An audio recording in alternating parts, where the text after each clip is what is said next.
Voilà, bonjour et bienvenue à ce nouveau webinaire CCI Alsace Eurométropole. Je suis Karim Jaffour, conseiller d'entreprise à la CCI dans un pôle mutation digitale et j'ai eu le plaisir d'organiser ce nouveau webinaire sur la thématique de la transformation digitale, la clé de la performance de votre entreprise. Et pour cela, j'ai invité Jean-François Marnette, qui est le dirigeant de l'agence TISE, basée à Strasbourg, qui va vous parler de ce sujet fort intéressant. Je rappelle juste quelques modalités pratiques. Donc, on prévoit 30 à 45 minutes de présentation de Jean-François. On vous laissera du temps pour des questions à la fin de la présentation. Si vous souhaitez les poser également par écrit, vous avez un petit onglet questions. Vous pouvez poser vos questions et Jean-François y répondra à l'issue de sa présentation. La session est enregistrée, sera disponible en replay sur la chaîne YouTube de la CCI. Je vous enverrai le lien à l'issue du webinaire. Et puis voilà, j'en ai fini. Je laisse la parole à Jean-François. Vous avez remarqué, ce n'est pas Laura Young hein, qui est présente, hein, mais c'est bien Jean-François. Voilà, je te laisse la parole, Jean-François, pour la présentation. Oui, merci Karim. Bonjour à toutes et tous. Donc, oui, on va traiter du sujet de la transformation digitale, qui est un vaste sujet. Et on va essayer effectivement de vous le présenter. Alors, par contre, est-ce que Karim, tu vois toujours la présentation? Ah oui, pardon, non, la présentation a sauté, alors ouais, voilà, là c'est bon. Voilà. C'est bizarre, de temps en temps ça passe. Bon, pas grave. Bon, en tout cas, oui, c'est un vaste sujet, à savoir qu'effectivement, nous traitons de ce type de problématique. Nous accompagnons pas mal de nos clients sur ces éléments, à savoir qu'aujourd'hui, il y a malgré tout, bien sûr, une méthodologie qui permet d'appréhender tout ça, mais le prérequis est bien évidemment de s'approprier, on va dire, le contexte des entreprises qu'on rencontre, leur marché, leurs produits, etc., de façon à répondre exactement à leur contexte. Alors, on va démarrer la présentation. Bon, juste une toute petite récap de l'agence TISE. Donc, on est une trentaine de personnes. On existe depuis une quinzaine d'années, 20 ans, ça se fait un moment déjà. Et effectivement, notre singularité, c'est qu'on s'attelle plus à des problématiques d'entreprise que juste à des outils digitaux, puisque pour nous, c'est un moyen, ce n'est qu'un moyen, un moyen extraordinaire, c'est sûr, mais qu'un moyen. Le but, c'est bien sûr de répondre à des objectifs factuels d'entreprise, puisque aujourd'hui, la transformation digitale, un des gros avantages de la transformation digitale, c'est bien sûr de mettre en place des éléments de contrôle qui permettent de vérifier les performances des actions mises en œuvre. Donc, une petite définition de la transformation digitale, c'est la capacité d'une entreprise à mettre en œuvre une stratégie de développement et intégrer de nouvelles technologies digitales dans l'ensemble de ses activités. Alors, c'est vrai dans le sens où très rapidement, lorsqu'on commence à analyser ce type de projet, en tout cas ce type d'action, c'est véritablement de faire cette analyse préalable que je vais d'ailleurs aborder, je pense, assez rapidement. Donc, pour donner des exemples, alors ce n'est pas prendre vraiment au pied de la lettre, puisque, encore une fois, ce sont des exemples assez généraux, mais ce qu'on peut constater de façon pragmatique, c'est qu'aujourd'hui, lorsqu'on s'attaque à ce type de problématique dans les entreprises, c'est véritablement la recherche de la performance. Quand on parle de 6 fois plus de croissance, ça fait un peu message marketing, mais malgré tout, on observe lorsqu'on trouve bien sûr les bons chemins, ou les bonnes directions de cette transition, c'est véritablement des leviers de croissance forts et encore une fois, factuellement, de pouvoir vérifier cette croissance via tout simplement des quantis tout à fait factuels. Encore une fois, c'est dans le pragmatisme et dans le bon sens, hein, très souvent. D'ailleurs, encore une fois, le digital n'est efficace que lorsqu'il est perçu de façon, on va dire, par le regard de l'entreprise. Donc, une croissance des ventes pouvant atteindre 86%, on a déjà eu plus que ça, on a eu moins que ça. Les entreprises digitalement matures ont vu leur profit augmenter de 26%. Bon, ça me paraît un chiffre assez juste.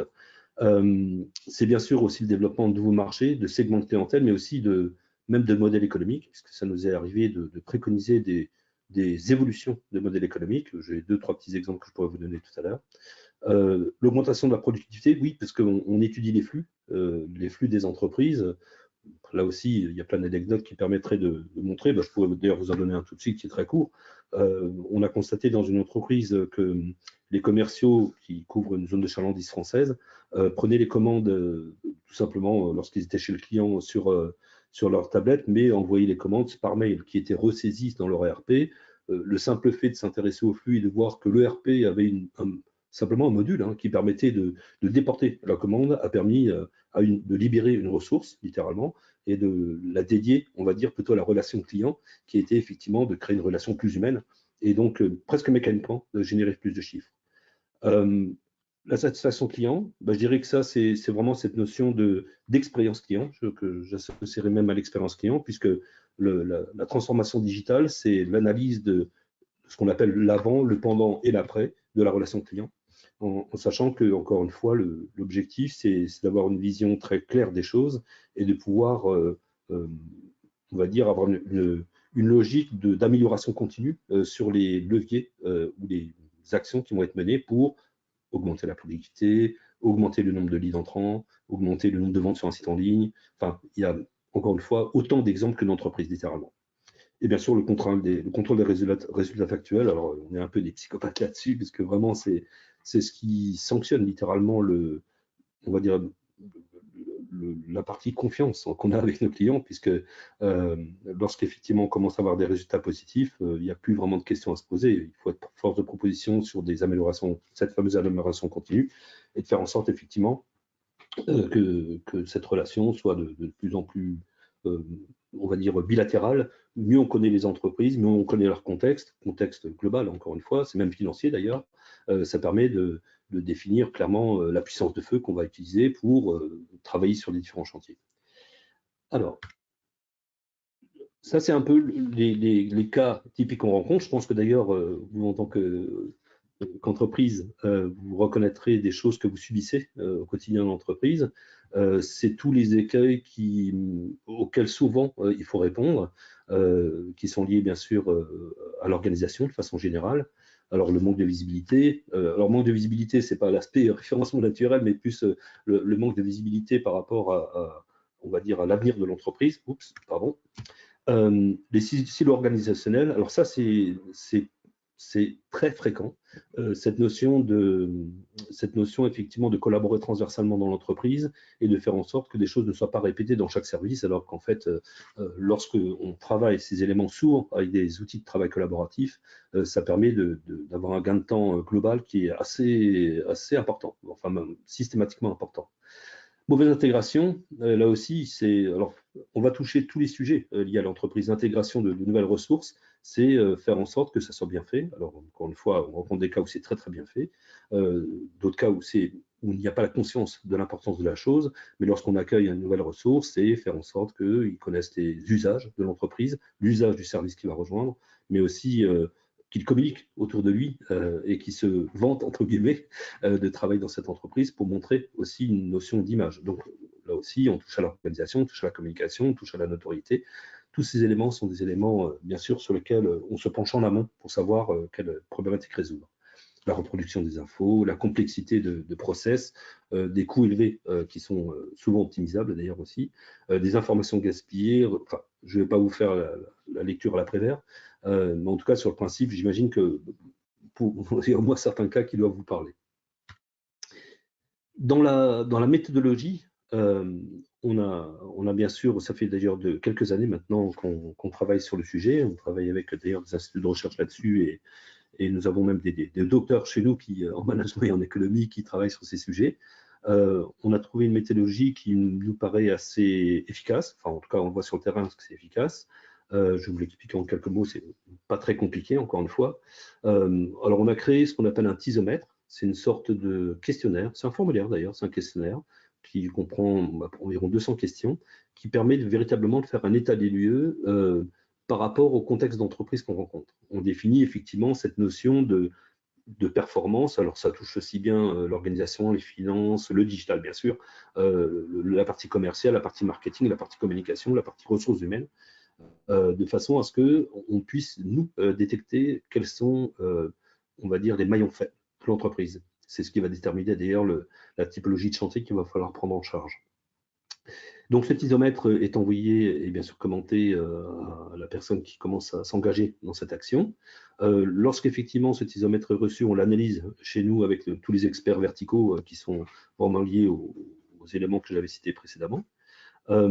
Lorsqu'effectivement on analyse ces retours, on génère en fait un rapport, et d'ailleurs ça se traduit par ce qu'on appelle un radar, hein, avec on va dire une notation de 1 à 10 qui permet de voir la maturité liée à cette typologie. C'est une sorte de synthèse pour qu'on puisse bien sûr la présenter.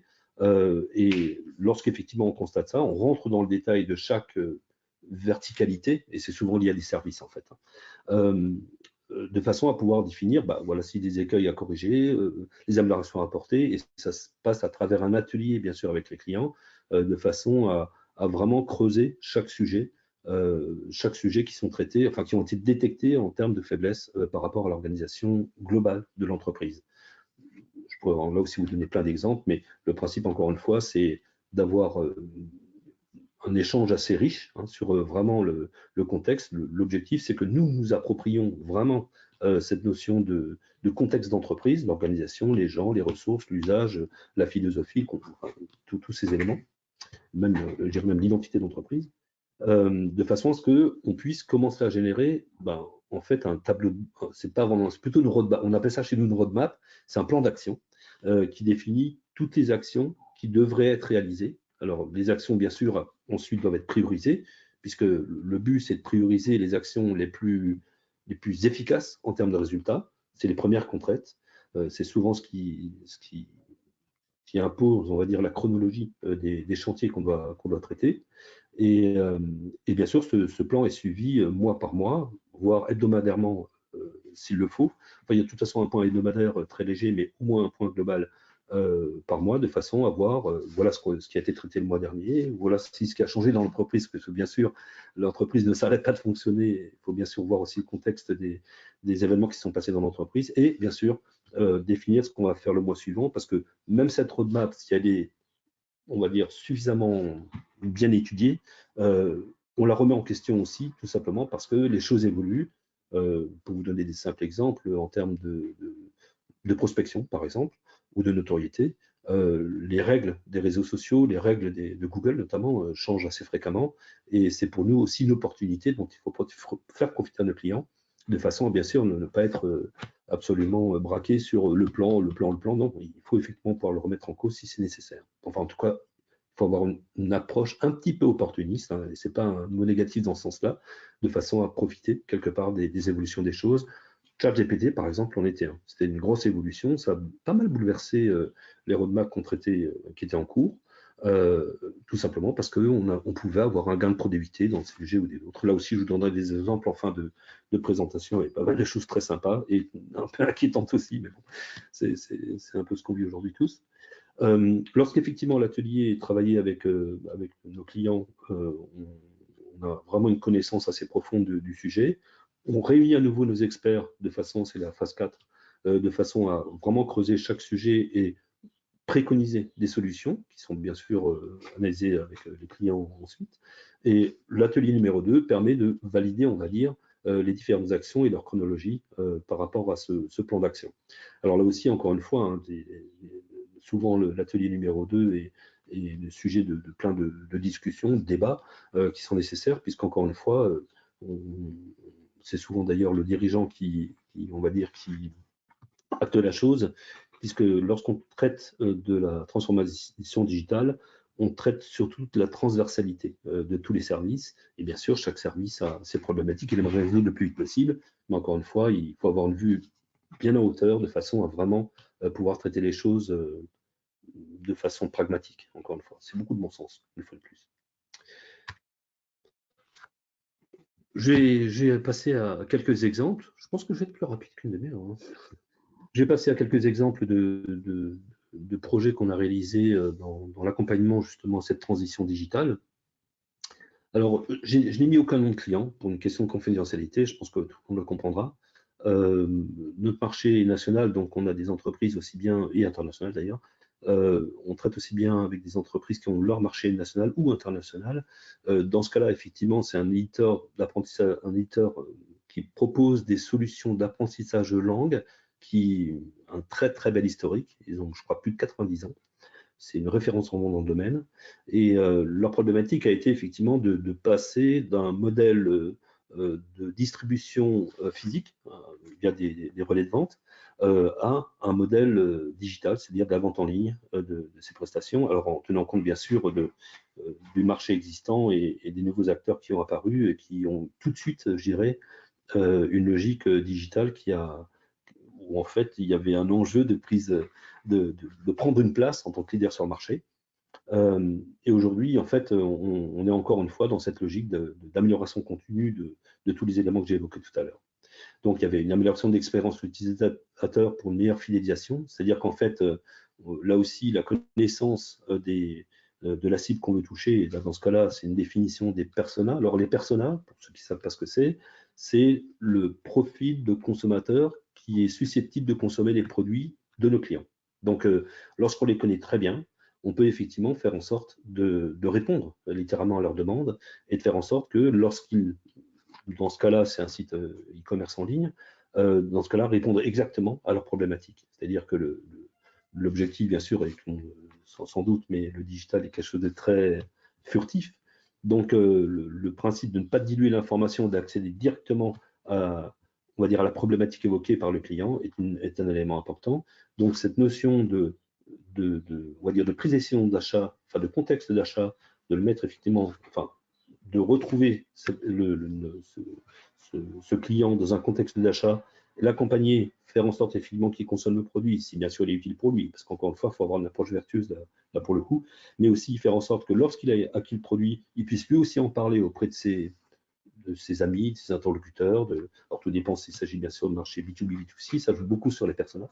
Donc, de faire en sorte effectivement que ces éléments soient non seulement acquis en termes de vente, mais ne jamais lâcher la chose. Alors ça, c'est vraiment propre, on va dire, à la partie commerciale, mais ne jamais lâcher la relation client de façon à ce que le client, il devienne prescripteur et bien sûr préconise la marque et c'est un effet, on va dire, un effet de board lié bien sûr aussi à la notoriété. Alors, maintenir un site moderne, c'est l'apparence, c'est effectivement cette notion de séduction. Il faut absolument que lorsqu'on répond à une problématique d'une cible, on va dire, il faut bien sûr que l'aspect esthétique qui est très important, parce qu'en fait, on est vraiment dans une notion de perception immédiate. Je vois le site, s'il est beau, enfin s'il est séduisant, s'il est élégant, enfin s'il est bien sûr en rapport avec, on va dire, l'identité de l'entreprise, et que les clients tout de suite sont, on va dire, convaincus, enfin ils sont véritablement convaincus par l'aspect esthétique. Si un site est beau, ils vont dire wow, c'est chouette, la boîte a l'air sympa. Si le site n'est pas esthétiquement bien fait, ils vont associer cette esthétique à la qualité des prestations. Donc, il n'y a pas de compromis à avoir là-dessus. Il faut que ça réponde clairement à l'attente des gens qu'on cible. Encore une fois, dans le cas d'un e-commerce, c'est extrêmement important. Augmenter la visibilité en ligne. Alors, ce cas bien précis était lié vraiment à une sorte presque de changement de modèle de distribution traditionnelle en boutique à vente en ligne. Donc, on a traité ça comme un pure player, en fait. Donc, augmenter la visibilité fait partie des missions. C'est lié au référencement notamment naturel, bien sûr, en attirant un trafic qualifié, qui est là aussi un travail qui est on va dire, continu, puisque le but, c'est bien sûr de fonctionner sur une méthode d'A/B testing. On a bien sûr un diagnostic en amont où on sait, en tout cas on définit l'endroit où se trouvent ces cibles. On essaie bien sûr de les contacter, ou en tout cas de prendre contact avec eux dans ces réseaux, ceux ou ces réseaux. Mais le principe est bien sûr de faire en sorte d'améliorer ces éléments, le ciblage, aussi bien la notion d'expression qui est exprimée par ces cibles, de façon à constamment avoir une logique d'amélioration. Alors encore une fois, on ne peut améliorer les choses que si on les contrôle, c'est-à-dire que si on a un élément de contrôle factuel, et bien évidemment, on s'attelle sur des tableaux de bord mensuels qu'on commente, qu'on analyse, et de façon à améliorer les choses. Mise à jour du système bancaire sur les boutiques, alors c'était effectivement d'augmenter, parce qu'on s'est rendu compte effectivement que la typologie des cibles de toucher utilisait des moyens de paiement qui étaient on va dire pas particuliers, mais en tout cas qui étaient propres, on va dire, cette cible. Et le fait simplement d'avoir, on va dire, augmenté le nombre de moyens de paiement a permis presque mécaniquement d'augmenter le chiffre d'affaires. Et stimuler l'engagement des utilisateurs à l'interaction d'un multi-quiz, c'est des opérations tout simplement de communication. Le multi-quiz, c'était une préconisation qu'on a faite pour que les clients puissent véritablement trouver exactement leurs besoins. Pour vous donner un exemple, plutôt que de dire vous cherchez une méthode de langue pour parler anglais, c'était plutôt de dire aujourd'hui, demain, vous cherchez du travail en Angleterre, donc c'était d'offrir la méthode qui permettait de maîtriser un entretien d'embauche, par exemple, en anglais, ou dans n'importe quelle langue, parce qu'il traite beaucoup de langues. Donc, cet exemple est vraiment propre à une notion d'évolution. Ça s'est fait en 3 ans. Hein. C'était assez long, puisque bien sûr, la notion d'évolution d'entreprise, on ne peut pas dire on change comme ça du tout au tout demain. Il faut être extrêmement prudent et ne pas, on va dire, ne pas prendre de risques, tout simplement. Mais il faut bien sûr cadencer ses opérations par rapport à une réalité d'entreprise qu'on découvre chaque fois et qui est différente chaque fois. Donc l'objectif là était clairement commercial, puisque le but, c'est nos quanti aujourd'hui, dans ce contexte, est vraiment lié au chiffre d'affaires et voire à la marge. Donc c'est typiquement un cas où on est dans le pure player, dans le site e-commerce, et avec des missions, on va dire, très orientées commerciales. Un deuxième exemple, alors c'est un marché aussi très particulier, B2B pur. Précédemment, le marché, c'est du B2C d'ailleurs. Ce marché B2B, c'était vraiment, on va dire, une reprise d'entreprise, une grosse entreprise qui a repris une industrie, c'est littéralement ça.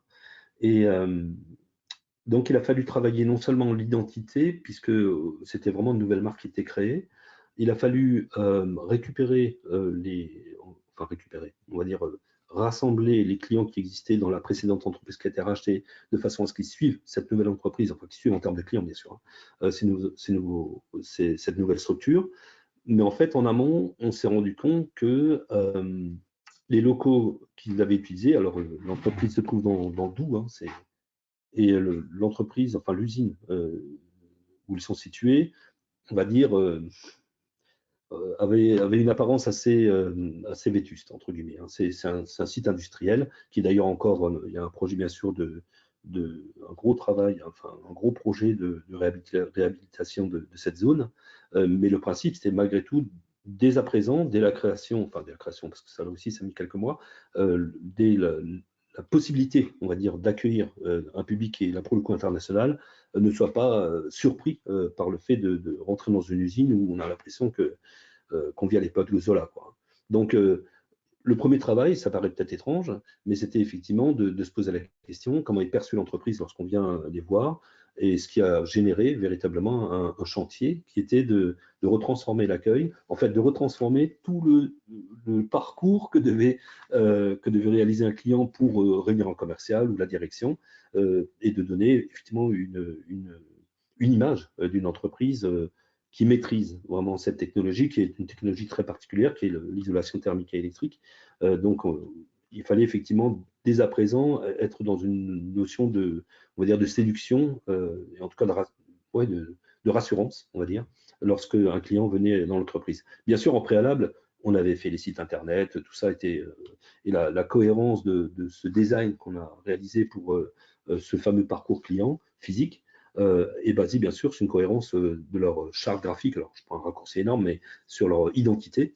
Donc, bien sûr, je regardais le site, j'arrivais à l'entreprise, j'étais bien sûr convaincu que c'était la même entreprise. Cette notion de cohérence est un énorme levier d'économie d'ailleurs. Donc, là aussi, on s'est rendu compte que assez rapidement, la volonté de la direction de cette entreprise, qui sont des gens vraiment très sympas, nous ont évoqué la problématique de la communication à l'ensemble des salariés, qui est une autre problématique souvent qui sont traitées dans la transformation digitale, et notamment la production qui se trouvait vraiment dans ces usines, hein, c'est clair. Les ouvriers qui travaillent là-bas étaient moins informés que les gens qui travaillent au bureau, bien sûr, puisqu'ils sont dans un environnement particulier de travail, avec protection, donc ils ne peuvent pas communiquer aussi bien que dans un bureau, bien évidemment. Les salles de pause étaient une alternative, enfin en tout cas une occasion d'échanger, mais qui est relativement courte. Donc on a préconisé, pour donner un exemple tout à fait concret, de réaliser des affichages, des bâches en fait, qui étaient prévus aux sorties de l'usine, puisque bien sûr, on n'avait pas le droit au téléphone à l'intérieur de l'usine, pour une question de sécurité, avec un énorme code barre, de façon à ce qu'ils puissent accéder à une sorte d'intranet qui leur était dédié, de façon à ce qu'ils puissent suivre véritablement l'évolution de de la naissance de cette entreprise, même si c'est sur plusieurs années. Le principe, c'était effectivement de communiquer pour qu'ils s'approprient encore une fois, qu'ils soient fiers en fait de travailler dans cette entreprise. Donc, aussi bien dans le contenu que dans la mécanique, on s'est rendu compte que tous avaient des smartphones, qu'il y a eu un assez gros succès. Bien sûr, on pouvait vérifier qui venait sur le site, enfin qui, c'était anonyme, hein, mais le nombre de personnes qui accédaient à l'intranet et qui lisaient les articles et les infos qui étaient émises. Donc, encore une fois, c'était plutôt une mission aussi bien d'identité, alors à savoir qu'encore une fois, c'est une chronologie de chantier à traiter, mais là, en tout cas, on s'est occupé d'abord de l'identité, cette notion d'identité à travers le site, à travers l'accueil, à travers les locaux, mais aussi à travers, on va dire, le fait de séduire des futurs salariés, puisque bien sûr, ils ont une problématique de recrutement qui n'est pas négligeable, de séduire les salariés en faisant en sorte qu'on puisse communiquer facilement avec eux, de façon à ce qu'ils s'approprient en fait tout ça, quoi. Donc, le but, encore une fois, c'était de mettre tout ça en place, d'avoir des éléments de contrôle pour que ça fonctionne. Et bien sûr, d'ailleurs, dans cet intranet, on a évoqué d'ailleurs ce travail qu'on faisait avec l'ensemble de l'entreprise, mais aussi avec la production. Et donc là aussi, il y a même des idées qui ont été préconisées de la part de cette production pour améliorer, ou soit des process, soit des éléments de communication. Enfin, en tout cas, ce sont des projets qui sont très transversaux, encore une fois, ou très verticaux aussi. Mais c'est souvent des successions de chantiers qui doivent être pris, en tout cas perçus de façon transversale, mais qui touchent vraiment tous les domaines. Un autre exemple, alors ça c'est un imprimeur qui a eu un gros succès sur des activités d'impression sur mesure pour, on va dire, des cartes en fait. Je ne pense pas que je trahis un secret, des cartes. Et en fait, ils avaient plusieurs activités et leur site notamment, on va dire, qu'ils présentaient leurs activités sur le site de façon globale, ce qui fait qu'en fait, ils passaient plutôt pour des généralistes que des spécialistes de chaque domaine qu'ils traitaient, ce qui était le cas. C'est-à-dire qu'ils avaient vraiment des verticalités, vraiment des compétences verticales dans chaque domaine, et notamment, c'était aussi dans le routage, par exemple, qui est assez éloigné, enfin éloigné entre guillemets en termes de métier de l'impression, mais c'était complémentaire à l'impression de documents, la mise sous pli et le routage. Donc, quelqu'un qui cherchait un routeur ne s'adressait peut-être pas à eux parce que, en termes simplement de visibilité, ils étaient perçus plutôt comme des généralistes que par des spécialistes dans le domaine. Donc, on a proposé vraiment une nouvelle stratégie de prospection en proposant en fait des verticalités métiers, enfin des verticalités métiers, c'est pas vraiment métier, des verticalités bénéfices clients, de façon à véritablement concentrer l'attention, et notamment pour la partie prospection, puisque là, encore une fois, la mission est très souvent d'ailleurs commerciale, hein, c'est générer du chiffre d'affaires. Donc, de façon à pouvoir effectivement avoir plus de visibilité, travailler l'identité et la perception de la marque à travers un vrai savoir-faire dans ce domaine-là, dans ces domaines-là. Et donc, ça nous a permis effectivement de travailler sur la réalisation on va dire, d'une marque globale qui englobait plusieurs bénéfices clients à travers des verticalités. Quand je dis des verticalités, c'était vraiment des sites qui parlaient de sujets. Alors pour ceux qui connaissent un peu le référencement naturel, on dit souvent une page, une expression. En fait, en gros, c'était un site, un métier. Enfin, plutôt, encore une fois, un bénéfice client. Donc, le principe, c'était de restructurer cette visibilité, surtout en ne perdant pas ce qui avait été fait avant, parce qu'il y avait quand même déjà une bonne visibilité sur leur site, on va dire, généraliste. Donc, de faire en sorte de ne rien perdre, mais surtout de concentrer véritablement concentrer l'attention des consommateurs susceptibles de consommer ce qu'ils faisaient sur des verticalités assez pointues, quoi. Donc, on a fait des ateliers de création avec eux, en faisant un diagnostic précis en amont. Enfin, bien sûr, on a dû définir ces fameux personas par bénéfice client. Alors bien sûr, avec tous les éléments, il a fallu faire des shootings photos. Enfin, bien évidemment, tout ce qui est action périphérique, elles sont faites soit avec nous, soit avec d'autres, hein, peu importe. Le but, c'est pas bien sûr de vouloir tout faire. Notre métier, encore une fois, c'est de trouver le meilleur rapport efficacité-coût. C'est-à-dire qu'aujourd'hui, il arrive qu'on intervienne dans des entreprises qui ont déjà une agence digitale, et ça ne pose aucun problème, et on les accompagne justement pour faire en sorte que, et en collaborant avec leur agence existante, de façon à ce que ils connaissaient les usages, ils connaissaient la solution technique, ce n'était pas la peine qu'on reprenne tout pour perdre du temps et générer des coûts inutiles. Donc, dans ce cas-là bien précis, encore une fois, on a été confronté à un contexte qui était assez mature déjà, hein, puisque les dirigeants sont des gens qui connaissent bien le digital, mais qui avaient besoin d'une vision en fait extérieure. Et aujourd'hui, ben, on est dans cette logique, comme je vous le précisais au début, de cette notion de travail récurrent tous les mois, voilà ce qui a été fait, voilà ce qu'on va faire. Et pour l'instant, enfin, en tout cas, on n'a vraiment que des succès. Pour nous, c'est un peu un exemple, puisque on a eu un effet positif assez rapide. Et pour le coup, on a pu générer des ressources qui nous ont permis de les investir, en tout cas pour une partie, dans justement ces évolutions. Donc ça s'est quasiment autofinancé, c'était très chouette. Donc, je vais passer à un exemple suivant. Alors, un grossiste agroalimentaire. Alors, on a aussi, je ne peux pas vraiment rentrer dans le détail parce que vraiment c'est une très grosse boîte qui distribue des produits agroalimentaires, cible, on va dire, des sortes d'épiceries, on va dire, et de la grande distribution. Et notre travail, alors on donne des exemples, gestion efficace de leur campagne. Alors, leur demande à l'origine était de faire une analyse, on va dire, de leur maturité liée à la gestion des réseaux de façon générale. Et ça a fini en fait en analyse de leur modèle économique, littéralement. Donc aujourd'hui, c'était vraiment en B2B, c'est-à-dire qu'ils préconisaient, les commerciaux, leur mission était de contacter aussi bien la grande distribution que des boutiques, en fait, hein, qui proposaient bien sûr leurs produits. On a proposé donc de s'atteler, en tout cas d'analyser profondément, un modèle de passer de B2B à B2C2B. En gros, c'est de faire en sorte de communiquer avec le consommateur pour les inciter à venir chez leur client, le client avec qui on travaillait. Donc, c'est une démarche qui est vertueuse, puisque, bien évidemment, lorsqu'on a commencé à analyser ça, on s'est rendu compte que le discours du commercial, et lorsqu'ils voyaient leurs clients, c'était de dire, bah, tiens, alors bien sûr, parce qu'on a un contrôle du résultat, eh ben, ce mois-ci, on t'a ramené 27 clients. Et bien évidemment, il y a un effet de bord très positif qui est de la fidélisation. C'est-à-dire qu'aujourd'hui, moi, en tant qu'entreprise, si j'ai un de mes fournisseurs qui me ramène des clients tous les mois, il n'y a aucune raison que je le quitte. Donc, cette notion de connaissance en fait du contexte et de l'organisation, et dans ce cas-là, comme c'est des gens extrêmement bien organisés, le gros avantage, c'est que c'est possible, puisque leur structure, leur organisation, leur maturité en termes d'organisation nous a permis d'approcher de cette éventualité, et tout ça est en train d'être travaillé aujourd'hui, parce qu'encore une fois, c'est quand même un parti pris assez fort, quoi. C'est pas léger, entre guillemets.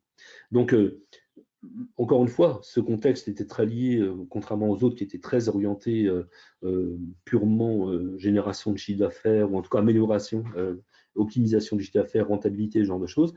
Ici, on s'est vraiment attaqué vraiment au fond du fond, parce qu'ils avaient la maturité, on connaissait les personnages, tout ça était bien fait. On a vraiment pu envisager ce genre de choses parce que l'entreprise est capable de l'encaisser, entre guillemets. Donc aujourd'hui, c'est un travail qu'on continue à faire, enfin, qu'on continue à analyser. Et bon, en tout cas, j'espère que ça va bien se passer. Mais dans ce cas-là, c'est très particulier parce que enfin, la particularité de cette entreprise, c'est qu'elle est internationale. Donc là aussi, le but était de tenir compte, par exemple, ce qui n'était quand même pas négligeable, de la culture de consommation de chaque pays. Donc là encore une fois, on traite encore un autre sujet qui est presque de la sociologie, qui est lié à la façon de communiquer avec un certain public qui a une certaine culture. Donc là encore une fois, c'est encore une autre mission. Alors, là aussi, là aussi, c'était un peu la même mécanique d'ailleurs, puisque aujourd'hui, on traite avec ce fabricant de cuisine haut de gamme qui a son circuit de distribution. Alors, quand je dis son circuit de distribution, ils ont un circuit de distribution où ils n'ont pas où leurs distributeurs n'ont pas d'exclusivité, c'est-à-dire qu'ils peuvent proposer d'autres marques, entre guillemets. Mais l'objectif, effectivement, c'était de faire en sorte, alors bien sûr, ils avaient une logique, enfin en tout cas, leur projet, c'est d'évoluer, d'augmenter le nombre de distributeurs, de couvrir les zones de chalandise qui ne sont pas encore couvertes, mais de le faire de façon bien sûr réfléchie et raisonnée. Et là, pareil, on a essayé de mettre en place une mécanique vertueuse qui sera de pouvoir prendre en charge véritablement les aspects communication des distributeurs qui souvent n'ont pas cette culture ni des fois les moyens, hein, tout simplement, de façon à ce qu'ils puissent mieux vendre. Alors là, pareil, on a organisé des campagnes de prospection pour faire ce qu'on appelle du web to store, hein, faire en sorte que le digital serve à convaincre des clients que le revendeur respecte, on va dire, la philosophie du fabricant qui est un produit exceptionnel en termes de qualité, une installation parfaite, un SAV extraordinaire, et proposer effectivement des mécanismes qui permettent encore une fois de travailler non seulement la vente, mais aussi la prescription. Là, il y a un exemple qui est assez sympa. On a préconisé, ce sont des gens qui en fait installent des cuisines, bien sûr, enfin qui fabriquent des cuisines, mais leurs distributeurs les installent. Ils ont une garantie ils augmentent la garantie de 18 ans. La garantie est minimum légale est de 2 ans. Ils ont augmenté la durée de SAV de 18 ans. Et comme les gens en fait s'inscrivent sur leur site pour, on va dire, démarrer la garantie de leur cuisine, on leur dit, au bout de 4 ans, ce serait peut-être bien de les contacter en leur disant, écoutez, est-ce que votre cuisine a un problème? Est-ce qu'il faut qu'on intervienne pour faire des réparations si nécessaire? Ça a un impact extrêmement puissant en termes de confiance à la marque. Alors, à savoir bien sûr que les cuisines ont de très bonne qualité, donc il y a très peu d'actions. Mais en tout cas, chaque action a été, on va dire, couronnée de succès, puisque bien évidemment, c'est comme une traînée de poudre. Lorsque vous avez des amis qui vous disent, ah bah tiens, au bout de 4 ans, j'avais ma cuisine, ils m'ont rappelé pour me dire, est-ce que j'ai un problème, est-ce que je dois venir pour réparer une poignée qui n'est pas super bien fixée, ça a eu un effet très efficace. Donc, ça paraît anecdotique, mais c'est cet ensemble d'idées, de mécanismes qui sont évoqués chaque mois, de façon à découvrir des potentialités fortes, hein, tout simplement. Donc, tout ça, ce sont des choses qu'on a vécues, hein, littéralement, et qui sont un peu l'essence de ce métier, qui est vraiment de rester ouvert à tout, d'être force de préconisation et d'arbitrer les choses avec nos clients, puisqu'encore une fois, c'est un échange entre notre compétence, on va dire, non seulement digitale, mais aussi de la connaissance de l'entreprise, avec la connaissance des dirigeants et des salariés des entreprises, leur connaissance de contexte entreprise pure, quoi. Encore une fois, lorsqu'on préconise des solutions comme ça, même dans l'accompagnement digital, on n'a pas un tarif fixe, c'est vraiment lié, on va dire, au contexte qu'on rencontre. On ne va bien sûr pas proposer la même stratégie à des grosses entreprises on va dire, à une boîte locale. Donc, ou en tout cas une entreprise moins importante, tout simplement. Donc, c'est adapté chaque fois sur mesure à un contexte, on va dire, mettre en adéquation les ambitions et les moyens. Donc, obligatoire ou non. Alors, on voulait aussi aborder cette notion justement d'éléments un petit peu, on va dire, perturbants, puisque aujourd'hui, le fait que ChatGPT, par exemple, c'est typiquement un bon exemple, a apparu de façon publique. Bien évidemment, nous, on a démarré immédiatement un séminaire avec l'ensemble des équipes. Bon, on savait déjà que ça existait, mais on ne savait pas que ça allait être diffusé aussi largement. En tout cas, ça a été un peu une surprise. On a bien sûr organisé un séminaire immédiatement avec toute l'équipe de l'agence, de façon à voir quels étaient les avantages dont pouvaient bénéficier nos clients en utilisant le ChatGPT. On a proposé bien sûr des formations là-dedans pour que des formations, encore une fois sur mesure, hein, qui sont vraiment liées à un contexte d'entreprise en utilisant ChatGPT à bon escient. Pour vous donner des exemples, on a par exemple, ce sont des gens qui ont plusieurs restaurants là sur Strasbourg. Le dirigeant m'appelle et il me dit, je suis embêté pour tout ce qui est organisation des terrasses, l'ouverture des terrasses, est-ce que tu pourrais m'aider? ChatGPT a sorti un ChatGPT Store qui permet d'y joindre des plugins, enfin des modules, on va dire. Il existe un module météo. Alors, en intégrant les adresses des restos, de ces épiceries, de faire en sorte effectivement de dire quels sont les jours les plus judicieux dans les 15 jours qui viennent pour ouvrir les terrasses, j'ai eu un rapport en 10 minutes. J'ai eu un rapport et un planning complet pour tous ces restaurants, des horaires, des dates et horaires vraiment précis, les plus judicieux pour ouvrir les terrasses. Ça a l'air bête, mais c'est très important. Pareil pour des argumentaires, pareil pour l'organisation de sujets. Enfin, un autre exemple, pour une société qui fait du traitement d'eau usée, le dirigeant m'appelle en me disant qu'il avait quelques difficultés à générer un argumentaire. En fait, cet argumentaire, j'ai pu le générer avec ChatGPT franchement en quelques minutes. Alors, je vous avoue ma surprise et mon inquiétude. C'est-à-dire qu'en fait, c'est génial et c'est horrible en même temps. Parce qu'il y a des fois où c'est vraiment bluffant le résultat. Et bon, il y a y a peu de chances que ça se dégrade, ça va plutôt s'améliorer. Mais en tout cas, c'est vrai que c'est un outil extraordinaire lorsqu'il est utilisé à bon escient. Et c'est vraiment une opportunité qu'il ne faut pas louper. En tout cas, il faut s'y intéresser. On n'a pas vu de contexte où ça ne pouvait pas avoir une utilité, parce que bon, clairement, la rentabilité est là, hein, ça coûte 20 € par mois, et avoir un outil comme ça au bénéfice de services marketing, de communication, enfin, je passe les détails, c'est carrément important. En tout cas, il faut s'y intéresser. Enfin, c'est devenu un élément majeur, et à mon avis, c'est aussi, on va dire, c'est aussi révolutionnant que l'apparition du téléphone, hein, téléphone mobile, hein, je veux dire, ou que les emails, parce que ça aussi, ça a été une révolution à l'époque. Aujourd'hui, ChatGPT ou d'autres moyens, parce qu'il y a aussi bien sûr Midjourney, enfin tous ces éléments de traitement d'image, dans notre domaine c'est vachement important aussi. Tout ça, il ne faut pas l'ignorer, c'est très important, et pour nos clients aussi, bien sûr. Donc voilà, alors moi je vous propose de passer aux questions-réponses. Je ne sais pas du tout combien de temps j'ai mis, j'espère que je n'ai pas été trop long. Ah bah ça va, j'ai mis 40 minutes. Donc Marine, si tu as des questions, ce sera avec plaisir.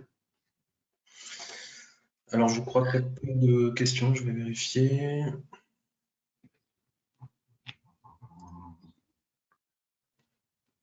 Non, pas de questions. Je vais vous donner la possibilité d'ouvrir votre micro si vous le souhaitez également. Alors, attendez, juste un instant.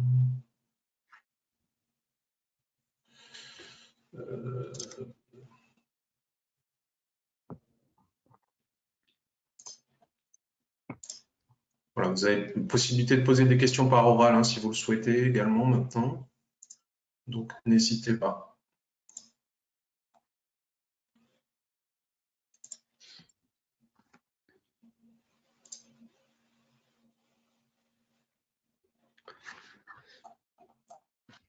Oui, n'hésitez pas.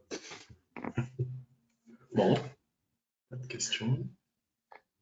Ah, j'ai été limpide. Merci. Merci Jean-François, je pense que c'était très intéressant et complet. Merci, j'espère que j'ai pas été trop dense, j'ai pas voulu prendre trop de temps, j'ai essayé d'être un peu dans l'exemple. Mais en tout cas, bien sûr, c'est un vrai sujet aujourd'hui. La transformation digitale n'est pas qu'un mot. Elle est, on va dire, différente pour chaque entreprise par rapport à son contexte et à son marché, bien évidemment. Donc, encore une fois, si vous avez des questions là-dessus, n'hésitez pas.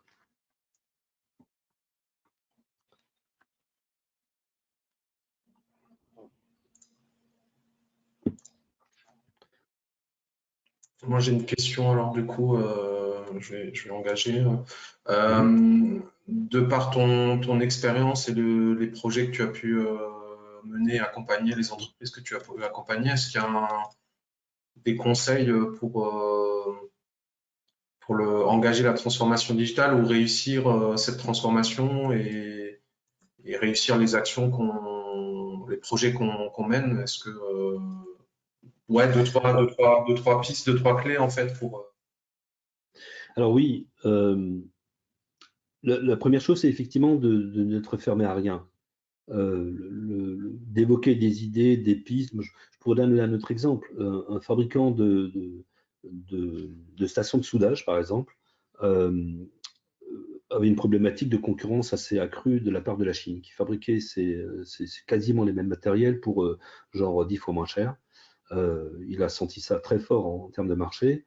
L'approche qui a été, là pour le coup, on va dire, c'est une véritable révolution, c'était véritablement de changer de modèle économique et de ne plus vendre des postes à souder, mais de vendre des solutions, enfin, c'était un logiciel hein, qui permettait effectivement d'exploiter les fers à souder, non seulement en termes opérationnels, mais aussi en termes de statistiques, de résultats, d'efficacité, de rentabilité. C'est-à-dire qu'aujourd'hui, ils vendaient le logiciel et ils offraient littéralement poste à souder. Donc, ça montre bien quelque part que dire à quelqu'un qui a fabriqué des postes à souder pendant 20 ans et lui dire demain tu ne vends plus un poste à souder mais tu vends un logiciel, c'est quand même assez, perturbant. Mais là pour le coup ça a été une réussite. Alors c'est pas nous qui l'avons traité, hein, je tiens à le préciser, hein, c'était pas un de nos clients, mais c'est un bel exemple en cas de réussite. Mais c'est vraiment de ne pas se retenir à tout évoquer, à tout envisager. Après, il y a une question vraiment d'organisation et on va dire, de bon sens hein, qui prône. D'ailleurs, à ce sujet, un élément très important, c'est qu'on rencontre beaucoup d'entreprises qui en fait ont peur de tout ça. Alors ils ont peur même du digital, puisque c'est mon quotidien, hein. Je rencontre des entreprises qui sont là depuis 20 ans, 30 ans, 40 ans, et d'un coup un nouvel acteur du marché est devant eux sur Google et ils ne comprennent pas pourquoi, puisque ils pensent avoir une crédibilité accrue, donc ils sont vraiment dans le doute, dans les craintes, hein, littéralement, ne maîtrisent pas aussi tous nos acronymes et des choses insupportables qui sont vraiment du cerveau croate pour nos clients. Donc déjà, on ne parle jamais avec du SEO, SEA, CMA, etc. On parle toujours en français, très important, ou en anglais. Mais en tout cas, le principe, c'est que même quand on n'a pas de culture digitale, le digital n'est qu'une traduction de la réalité. Souvent, les idées qui sont préconisées en termes de mécanique commerciale ou marketing, on trouve, on va dire, un équivalent en mécanisme digital. Donc, le but, c'est de ne pas, on va dire vraiment l'objectif, c'est de ne pas appréhender ça de façon négative, mais au contraire, d'évoquer toutes les possibilités, à nous, qui avons, c'est notre métier, d'essayer de trouver une façon d'améliorer les choses à travers cet outil digital qui, encore une fois, n'est qu'un moyen, ce n'est pas une finalité, ce n'est qu'un moyen pour, encore une fois, aboutir à des objectifs d'entreprise. Donc oui, moi je dirais ce qu'il faut surtout craindre dans le contexte de l'analyse de tout ça, c'est la peur en fait de s'y attaquer. Ce n'est fait qu'à la mesure des entreprises qu'on rencontre et il faut tout simplement, encore une fois, être assez pragmatique. Il faut faire preuve d'un petit peu de bon sens et beaucoup de pragmatisme et s'atteler, encore une fois, au contrôle des résultats. Ok, merci. Je t'en prie, avec plaisir. Bah, il n'y a pas énormément de questions, donc c'était C'est pas grave, hein. clair. J'en profite alors peut-être pour parler de la CCI, de l'accompagnement qu'on peut proposer aussi, notamment dans le cadre de diagnostic, on peut vous proposer de maturité digitale. Donc ça se rapproche de la méthodologie dont parlait aussi Jean-François. On a aussi, nous, des outils de diagnostic et on génère des plans d'action. Souvent, c'est dans le cadre de demandes d'aide. Donc, vous savez qu'il y a des aides qui existent au niveau de la région Grand Est et de l'Eurométropole de Strasbourg pour financer des dépenses liées au numérique. Donc, ça peut être de la refonte de site web, ça peut être de la visibilité sur les réseaux sociaux, du community management, de la création de contenu, de l'achat de logiciels de métier, logiciels de gestion commerciale, ERP. C'est vraiment assez varié dans les dépenses. Alors, il y a plus de matériel. Aujourd'hui, le matériel ne sera pas financé. Mais on est plutôt sur des dépenses immatérielles qui peuvent aller l'aide peut aller jusqu'à 6 000 € pour la région Grand Est. Donc voilà, n'hésitez pas à profiter. Si je peux me permettre, Karim, c'est une vraie opportunité. On en fait bénéficier. Alors bien sûr, il y a des conditions hein, d'obtention de cette aide. Il faut être effectivement qualifié au préalable. Mais la qualification est suffisamment large pour que ça touche énormément d'entreprises et beaucoup de nos clients en ont bénéficié. Je remercie la CCI et la région. C'est vraiment magique qu'ils puissent financer ce genre de choses parce que ça permet souvent d'engager une vraie logique positive d'amélioration qui permet véritablement de prouver que ça marche, quoi. Donc, bravo. Et puis, je tiens aussi à souligner la qualité de leur diagnostic qui est très souvent en parallèle à ce qu'on préconise, hein. Donc, il y a une vraie culture au niveau de la CCI et de l'équipe de Karim. Ils font super bien leur travail. C'est un vrai plaisir et une collaboration active entre nous qui est fort agréable. C'est vrai. Merci. Oui, donc je vais vous mettre dans le chat l'adresse mail justement de contact. L'idée, c'est de faire un point ensemble justement sur l'éligibilité de l'entreprise et du projet ou des projets numériques, d'avoir un petit échange avant de vous recommander la meilleure solution, quoi, le meilleur dispositif. Hein. Donc l'adresse mail, c'est digital@alsace.cci.fr. Voilà, vous l'avez dans le chat. N'hésitez pas si vous avez des projets, des questions, des besoins d'accompagnement, à nous contacter. Je vois pas d'autres questions, donc je propose qu'on se quitte. Donc c'était le dernier webinaire là pour la saison entre guillemets. On reprendra fin août, le 31 août exactement. On aura un nouveau webinaire sur, je pense qu'il sera orienté sur les réseaux sociaux, hein, sur Instagram. Voilà, je vous enverrai donc le lien du replay. Je ne sais pas si Jean-François, on peut partager la présentation ou on... Bien sûr, oui, je peux l'envoyer. Je te l'envoie si tu veux. On peut la Ouais, joindre à la vidéo, bien sûr, avec plaisir. ok. Donc je vous enverrai également la présentation de Jean-François. Vous aurez ses coordonnées, donc n'hésitez pas également à le solliciter si besoin. Voilà. Avec plaisir. Merci Jean-François, merci à tout le monde et Merci à puis tous. bonne fin de journée. Merci et bon appétit à tous Au revoir. et toutes.